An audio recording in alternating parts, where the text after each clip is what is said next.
ulicy Alcatara w tradycyjnym suku, Alcatara Suk. Gdy byliśmy tu kilka tygodni temu, był on jeszcze częściowo w remoncie. Wówczas było tylko otwarte Centrum Sztuki Alcatara, cała reszta była w remoncie. Teraz jest on dostępny do zwiedzania i tętni życiem. I trwa tu festiwal tradycyjnego rękodzieła. Zaraz zobaczymy, co nas tu czeka.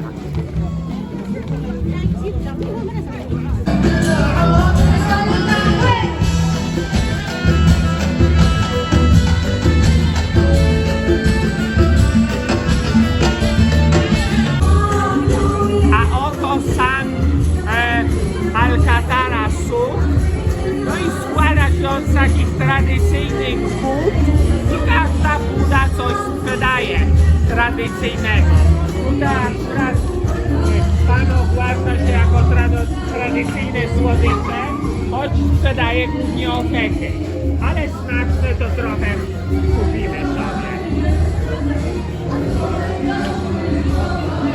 To słuchajcie, jedna z ciekawszych bud sprzedaje miody tradycyjne. My kupiliśmy na prezenty. Miody są z Al Ain, plastry są z Abu Dhabi. Yeah, Abu Dhabi. And we have that I jeszcze mamy z Omanu. from Oman. Oman, o, piękne plastry miodu Ja. prosto z Ula. Super, wrócimy tu na pewno.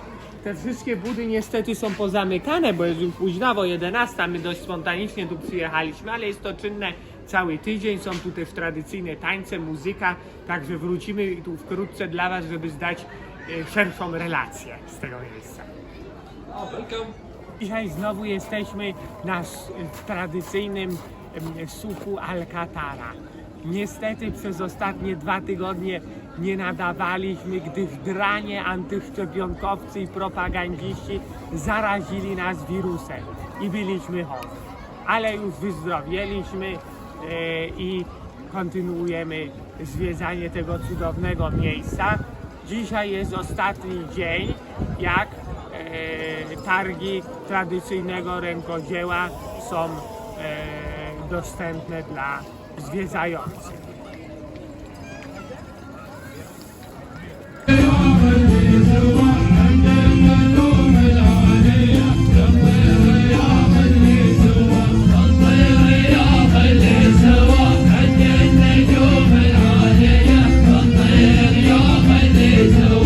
Zaraz zobaczycie, jak wyrabia się tradycyjne arabskie lody zwane bagdasz.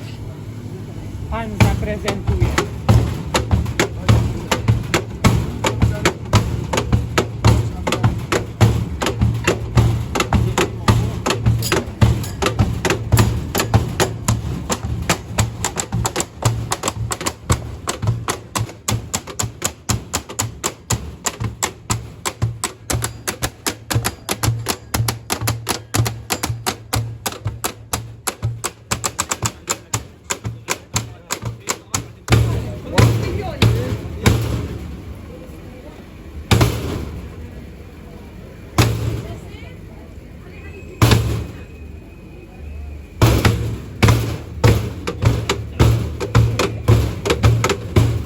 Teraz pora na tradycyjne arabskie dania. Tutaj sarucz. Sarucz? Sarucz. Takie jakby pierożki. No, a teraz harissa. Harissa, you want? Try. You want to try? Yes. Okay. For harissa?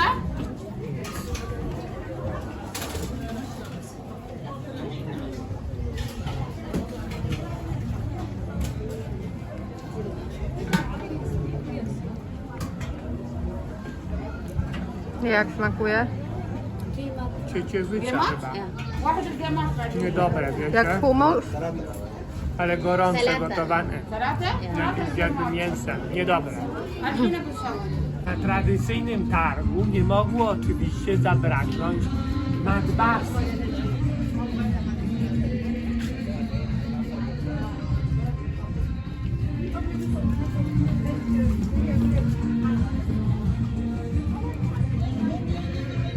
A to Bajt Alturat.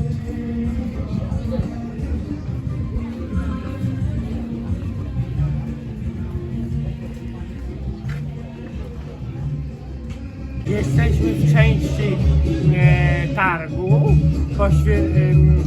zawierającej tradycyjne budy, takie jak widzieliśmy w wielu muzeach, portach i wioskach dziedzictwa. Co prawda te budy tu sklecono nieco w pośpiechu, bo są dużo bardziej prowizoryczne niż te w wioskach dziedzictwa. Ta jest jedną z ciekawszych, bo pokazuje, jak dawniej wyrabiało się tradycyjną arabską chałwę. A należy tu podkreślić, że chałwa jest bardzo popularna w krajach arabskich i jest to zupełnie inna chałwa niż ta, którą wyrabia się w Polsce. A tu zobaczcie, buda z tradycyjną medycyną i Małgosia pyta mnie, czemu te dzieci mają wąsy.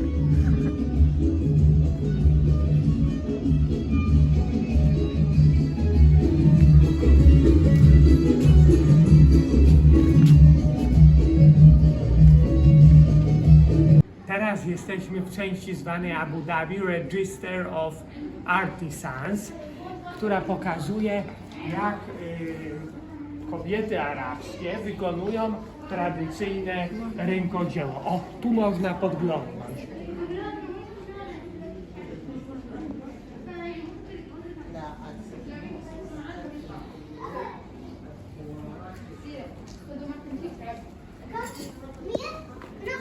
Tu pani plecie wiklinowe kosze, prawdopodobnie.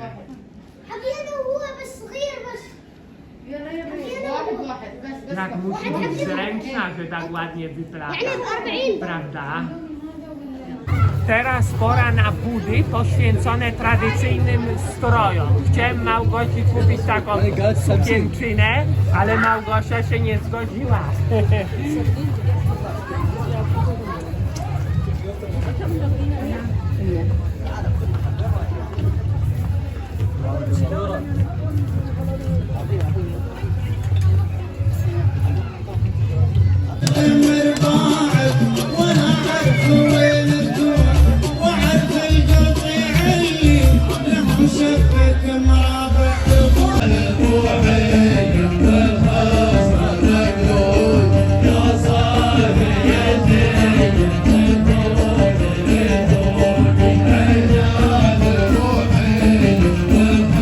A oto dawny Fort Alcatara,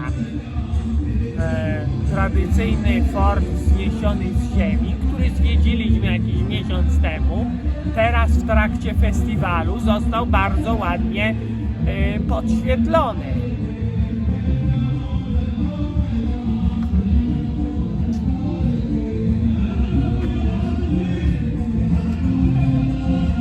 Grudnia 1971 roku Zjednoczone Emiraty Arabskie ogłosiły niepodległość od Wielkiej Brytanii.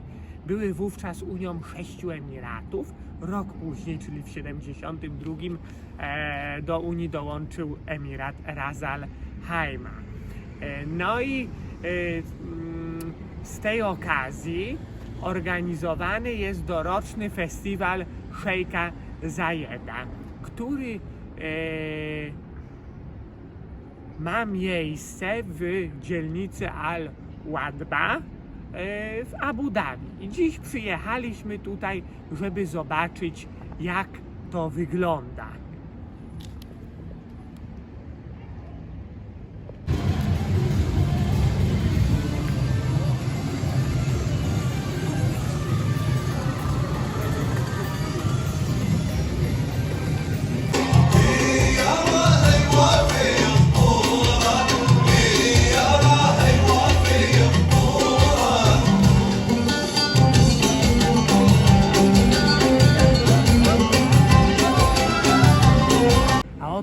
Kadba Souk, czyli tradycyjny targ, a raczej jego imitacja, ponieważ widzieliśmy wiele oryginalnych targów arabskich, ten nam specjalnie nie imponuje.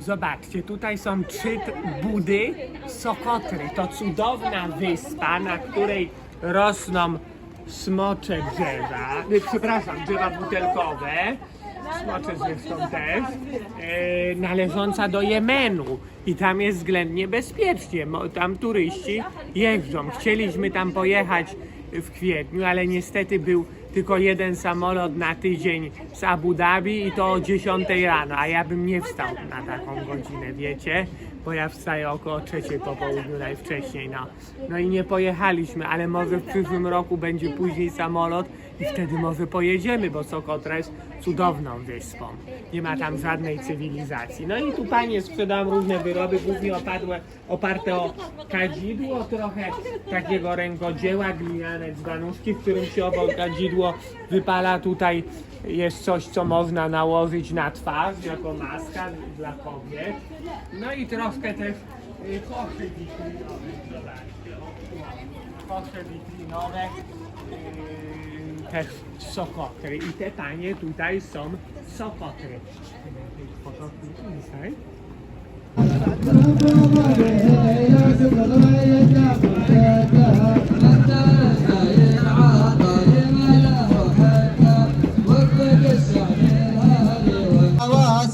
Oto kolejna scena z występami artystycznymi. Trochę innej niż poprzednie.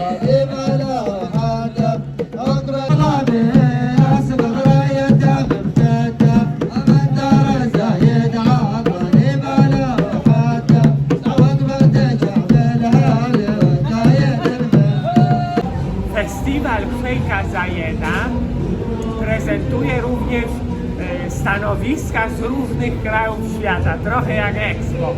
Jest tylko, słuchajcie, jeden kraj z Europy, mianowicie Bośnia. O, tak wygląda bośniacki kraj.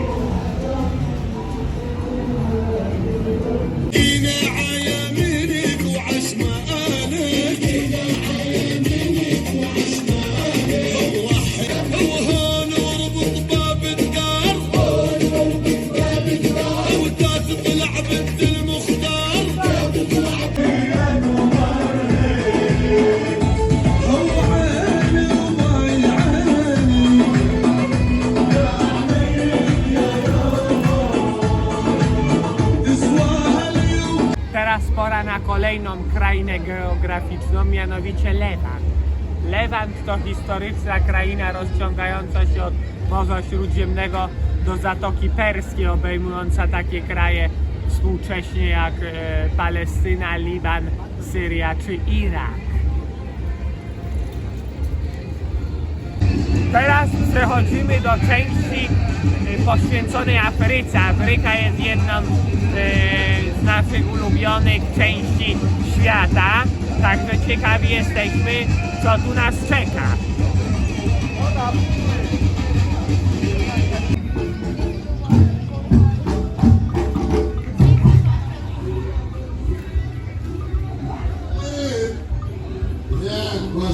Z bazaru afrykańskiego wyszliśmy z większymi zakupami niż myśleliśmy. Jeszcze kupiliśmy taką rzeźbę i małpę, która pali fajkę, nie? Małpa jest super, nie? Nie zapominajmy o żyrafie. Żyrafa i jeszcze mamy 2 takie miseczki w kształcie Afryki z małymi żyrafami pijącymi z miseczki. A teraz coś dla naszych fanów z Maroka, których pozdrawiamy, bo to jest właśnie część poświęcona waszemu krajowi. Co prawda, ja, który byłem w prawie wszystkich miastach marokańskich i w każdej Medinie, w każdym suku, no raczej nie zachwyci mnie to, co nas spotka tutaj, w Emiratach. Ale zobaczymy. Dziś wybraliśmy się znowu do Al-Wadma, żeby zwiedzać festiwal Szejka Zajeda. No, jest mnóstwo ludzi, ponieważ jest sobota wieczór. Kontynuujemy zwiedzanie od pawilonów poszczególnych krajów. Zaczynamy od Arabii Saudyjskiej. Ta nie wygląda zbyt pociągająco, bo tu mamy stanowiska z daktylami i perfumami, ale zobaczymy, co czeka nas na stanowiskach innych krajów. Teraz pora na Kuwejt i taka ciekawostka, zobaczcie, sprzedają tu kożuchy, mimo że Kuwejt jest najgorętszym krajem świata, w lecie temperatura nie schodzi z 50 stopni praktycznie. Teraz pora na stanowisko z Bahrajnem. Tutaj też sprzedają ciuchy, ale jednym z ładniejszych sklepików jest sklep z udem, kadzidłami i perfumami, tak? Perfumy też tu mają? Tak. Mają. No i zobaczcie, dość ładnie to wygląda, fajny design, nie? Teraz pora na Katar. No i nie znaleźliśmy tu niczego związanego z mundialem, ale są za to takie tradycyjne nowe z rękojeźdźcami, z kości. No, obstawiam, że to kość byka będzie, wiecie. Bardzo ładnie wyglądają. To jest jedna z ciekawszych rzeczy.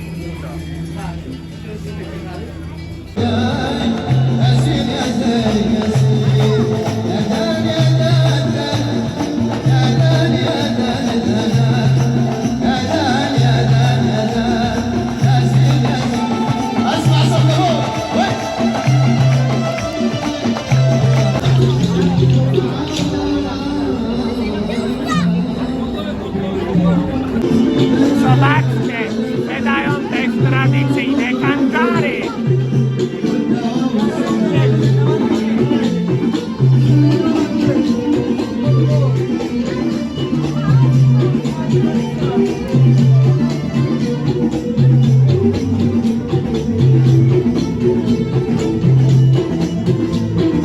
A teraz czas na Egipt. Scena z faraonem.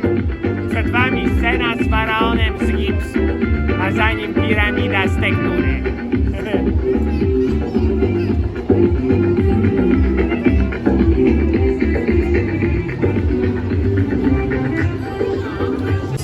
Jesteśmy na stanowisku z Indiami i tu jest stoisko z specyfikami przeciw wypadaniu włosów, przeciw łysieniu. Dziadkowi świętej pamięci mojemu kiedyś takie podali i wyłysiał na amen.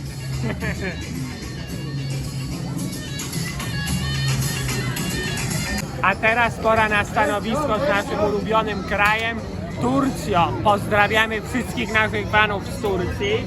O i zobaczcie, prawdziwe, smaczne tureckie baklawy.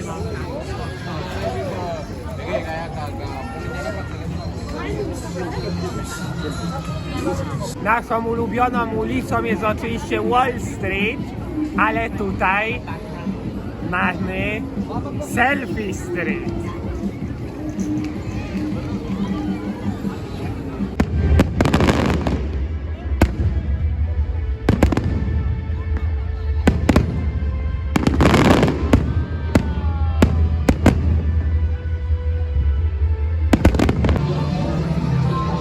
Jesteśmy w Glow Parku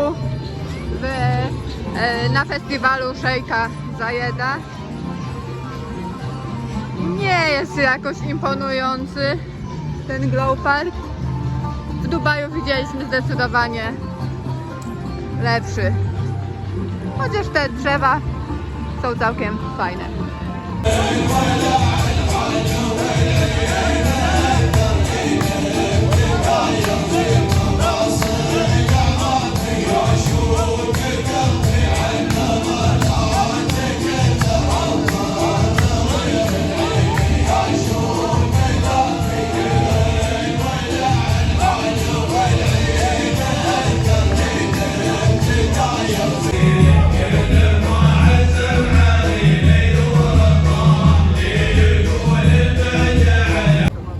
Kolejne stanowisko geograficzne. Tym razem zestawiono ze sobą 4 kraje. No, Afganistan i Pakistan przynajmniej ze sobą graniczą, ale co tu w tym gronie robi Bośnia i Tajlandia?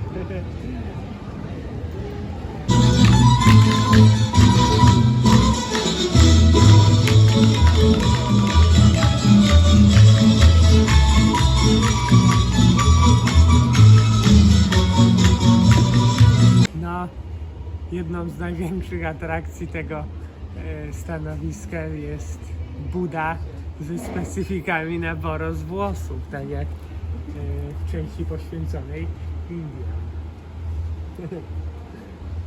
To jest jedno z ciekawszych stanowisk z Bośni, gdzie są miody, ale jest tu wiele różnych miodów. Miody z kasztanu, miody z lipy, wielokwiatowe oczywiście popularne, ale są też miody zmiksowane z ziołami, co najmniej 12 ziół, na różne spadłości, na prostatę, na problemy z drogami moczowymi, na anemię, na nerki, na trawienie, na cholesterol i trójglicerydy, na płuca dla palaczy. No i tutaj zobaczcie, na potencję sold out, wyprzedany. No w dzisiejszych stresujących czasach na potencję wyprzedany. Teraz część poświęcona Iranowi. Iran to jest super kraj, jeden z naszych ulubionych, nie numer 1, ale wysoko w rankingu. Ale nieładnie teraz tam są rozruchy i odmówili nam wizy, słuchajcie, nie, naprawdę musimy wrócić przez Irak. Zobaczcie tutaj, no sama ta ekspozycja nie jest może jakaś taka bardzo ekskluzywnie zorientowana na Iran, bo można to spotkać w Turcji, w Maroku, wszędzie, ale ciekawe, można zobaczyć.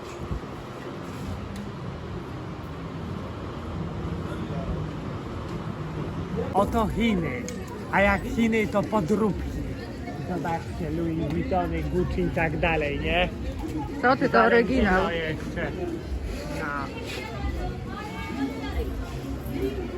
A ja byłem, słuchajcie, w Chinach, w Pekinie, zaraz zobaczycie parę zdjęć. Gdy miałem 19 lat, to był obóz dla olimpijczyków za wygrane olimpiady, a miałem między innymi wtedy trzecie miejsce w Polsce w olimpiadzie wiedzy ekonomicznej.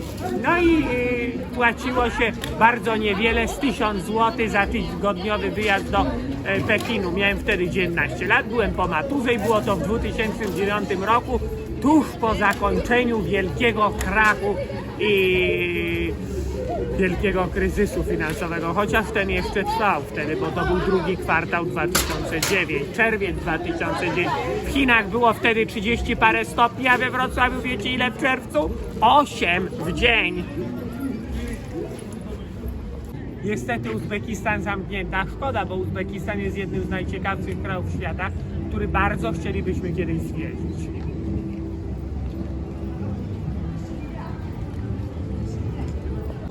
Tu stanowisko z Azją, a sprzedają szafran. Idziemy do Uzbekistanu.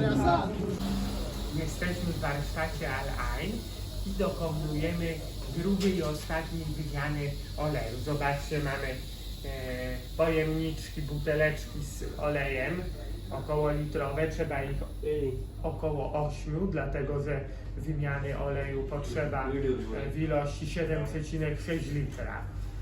No i to już ostatnia wymiana oleju, a wkrótce wracamy na święta do Polski. Jesteśmy u podnóża góry Jebel Hafid, największej góry w okolicach Al-Ain, a dokładnie jesteśmy w Jebel Hafid Desert Park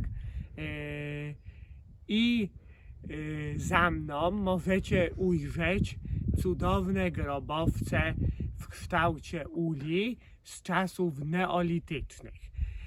Jebel Hafid Tombs zostało wpisane na listę Światowego Dziedzictwa UNESCO.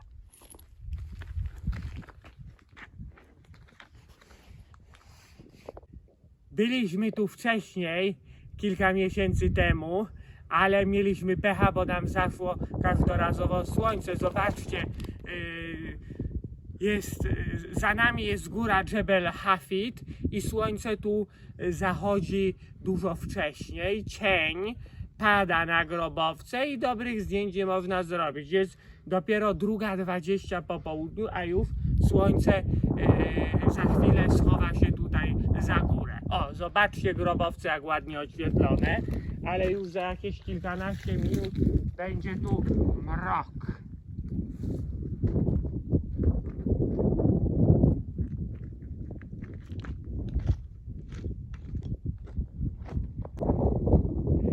Teraz troszkę na temat historii tego miejsca.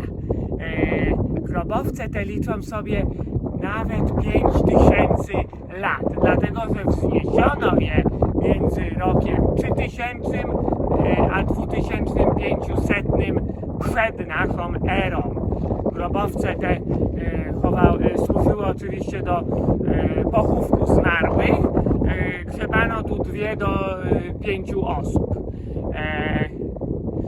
No i archeolodzy znaleźli tu włócznie, sztylety i koraliki, jak również ceramikę z innych regionów świata, a konkretnie Mezopotamii i Doliny Indusu, co sugeruje, że wówczas mieszkańcy tych ziem prowadzili wymianę handlową z innymi regionami świata. No i zobaczcie, tych grobowców jest tu kilka, każdy rzeczywiście wyglądem przypomina ul, są do nich wejścia. Oczywiście nie myślcie, że grobowce zachowały się w takim nienaruszonym kształcie przez 5000 lat. Zostały odrestaurowane przez archeologów, żeby jak najbardziej przybliżyć zwiedzającym ich pierwotny kształt. Teraz spójrzcie na krajobraz. Jest taki kamienisto-pustynny. Widać w odległości kilkuset metrów naszego Mustasia, a w tle rozciąga się panorama miasta Al-Ain. Al-Ain to duże miasto, wielkością porównywalne do Wrocławia. O, zobaczcie, słońce zachodzi. O, zobaczcie za górę, chowa się właśnie. Tak.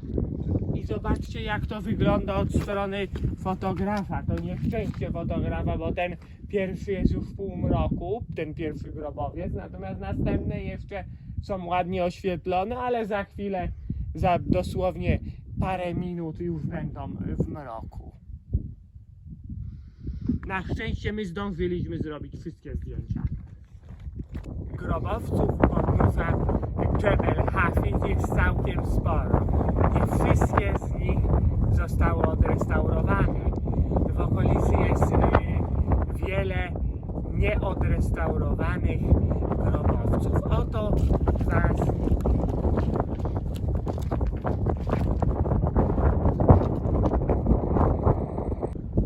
zobaczcie, w Jebel Hafid Desert Park spotkaliśmy innego Mustanga w ładnym pomarańczowym kolorze. To wersja amerykańska, bo ma czerwone tylne lampy. Powiem wam szczerze, że czerwone tylne lampy są ładniejsze niż białe. I spoiler fajny ma. Pojechaliśmy na drugą stronę Jebel Hafid. Jesteśmy w miejscu, które nazywa się Green Mubazara. Jest to oaza zieleni w okolicach Al-Ain, otoczona krajobrazem pustynnym i górzystym. A skąd tutaj zieleń? No bo występują tu źródła wody i to gorące źródła wody. Można się tu nawet w nich pluskać. Ciekawostką jest to, że Al-Ain oznacza właśnie źródło.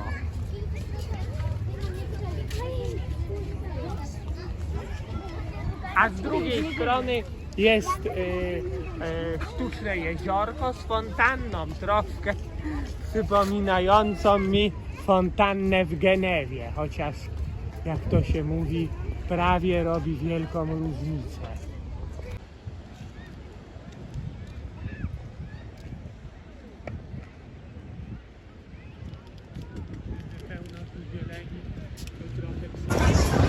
Przyjechaliśmy do Abu Dhabi na Ripe Market, czyli festiwal rzepaku, targ rzepaku, a tutaj no nic z rzepakiem się nie kojarzy.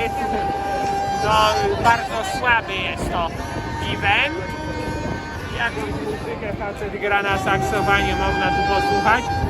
No ale z uwagi na to, że dzisiaj jest Narodowy Dzień Zjednoczonych Emiratów Arabskich, za jakieś pół godziny rozpocznie się tutaj show fajerwerków. Będzie go widać stamtąd z promenady. No i to będzie główna atrakcja, dlatego że budy są wyjątkowo słabe. Dużo gorsze niż na festiwalu Szejka Zajeda czy wielu innych miejscach.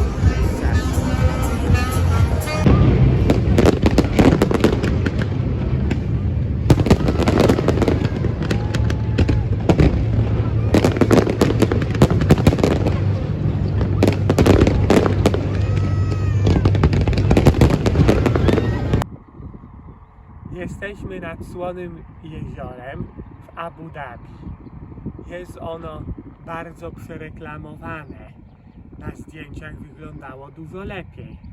No ale i tak jest to ciekawostka, gdyż pośrodku pustyni nagle mamy wodę i sól, widzicie, srebrzą się tu kryształki soli. Ale wygląda to niezbyt estetycznie, bo wokół walają się śmieci.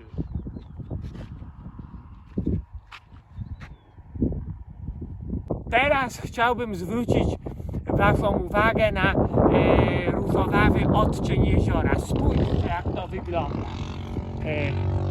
Miły dla oczu, czerwonawo-różowawy odcień. Dlaczego?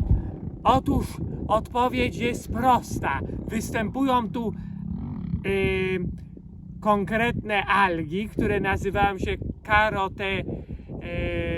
karotenidy, i owe karotenidy barwią wodę, słoną wodę na różowo.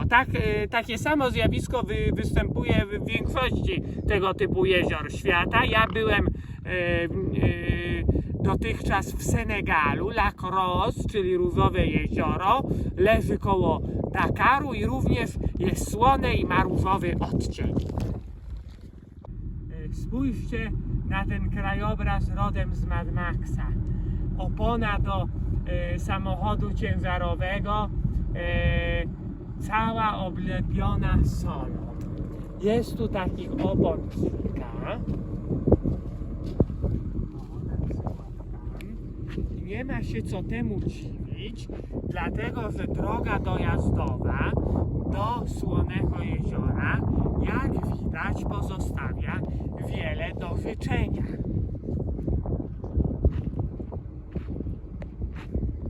Jechaliśmy pustynną drogą do takich wydm, które nazywają się Fossil Blues, ale chyba nie dojedziemy, bo słońce zachodzi, a droga piaszczysta nie jest odpowiednią nawierzchnią dla naszego Mustasia. Natomiast zwróćcie uwagę na te tutejsze szałasy.